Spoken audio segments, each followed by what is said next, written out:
Hola.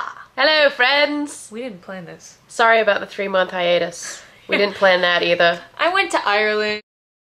I went to Orlando. And then, you know, school started, and Kate and I have classes together, so we kind of forgot that we weren't doing this because we're seeing each other so often. Yeah. We've decided to go back to our roots. Baking. Since it's fall, and it's getting kind of chilly out, we wanted to make our own butterbeer. It's rather delicious. It's amazing. And it's hot. Yes. For our baking today, we've decided to make a recipe that one of Kate's friends sent her. They are for apple pie cookies. They're like cookie-sized pies. Yeah. I'm really excited. Almost as good as puppy-sized elephants. Ooh! Yeah. Enjoy. Take a pint of vanilla ice cream, a 1/4 cup of butter, 1/2 cup of brown sugar, 1/2 teaspoon of butterscotch extract, 1 teaspoon cinnamon, a 1/4 teaspoon of nutmeg, and I like to drizzle some butterscotch topping in there too. Mix them all together and put them in the freezer to refreeze for a bit. When it's ready, heat some apple cider in a saucepan until it's steaming hot and delicious.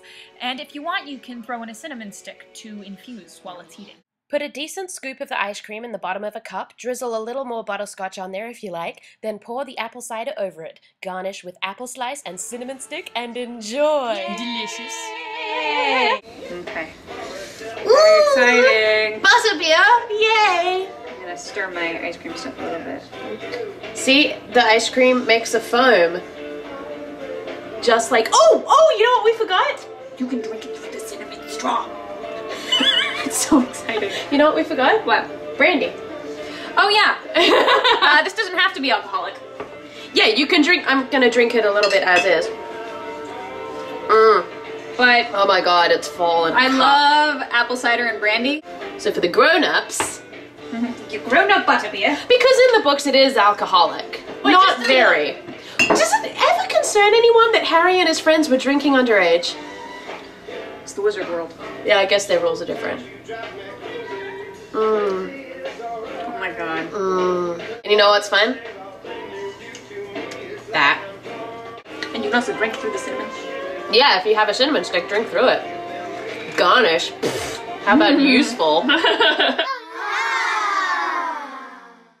Mix together 2½ cups of flour, 2 tablespoons of sugar, and a teaspoon of salt in a bowl. Cut 2 sticks of cold butter into little pieces and work it into the flour mix with a fork, or a pastry blender if you are lucky enough to have one. We don't. Stir in 1/2 cup of ice water and mix everything until a sort of craggy mass forms. Knead it good and proper, split it in half, make 2 flat disky kind of shapes, wrap them in plastic, and chuck them in the fridge. They need to chill for at least an hour. Get some bowls. One with some water, one with some flour, one with 1 egg whisked with a teaspoon of water, and one with 1/3 cup sugar, a teaspoon of cinnamon, and a dash of nutmeg all mixed together. Flour a surface and roll out one of your chilled dough disky thingies. Using a round cookie cutter, cut out your first set of circles. These will be the bottom pieces. Once they're cut, put them on baking sheets lined with parchment paper, or we used whoopie pie pans. Then put them in the fridge until you need them. Using a slightly smaller cutter, do the same thing to your second dough disky thingy. Now get your apples, peel them, and cut thin round slices. Caitlin used an even smaller cookie cutter to make them perfectly round, because she's crazy that way. It's now time to assemble.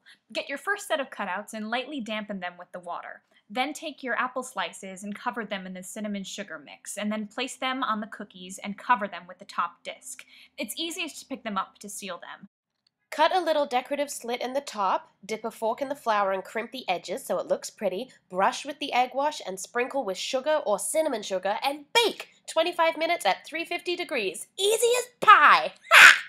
We're just gonna dive in. I am taking this one. This one. Yeah, that was the perfect one that I wanted. Whatever. Ready? 1, 2, 3. Oh. Well, Kate and I have finished eating some of our delicious little pies and watching The Young Victoria, which I'd never seen. Which makes me sad because it's excellent. it's one of my favorites. I'm a big fan. Big top hats. Mutton chops. Oh, so many mutton chops. So, I promise it won't be another 3 months before we post again. Look forward to seeing you soon. Well, I won't see you, but you'll see us. Yeah. Doodle pips. Au revoir.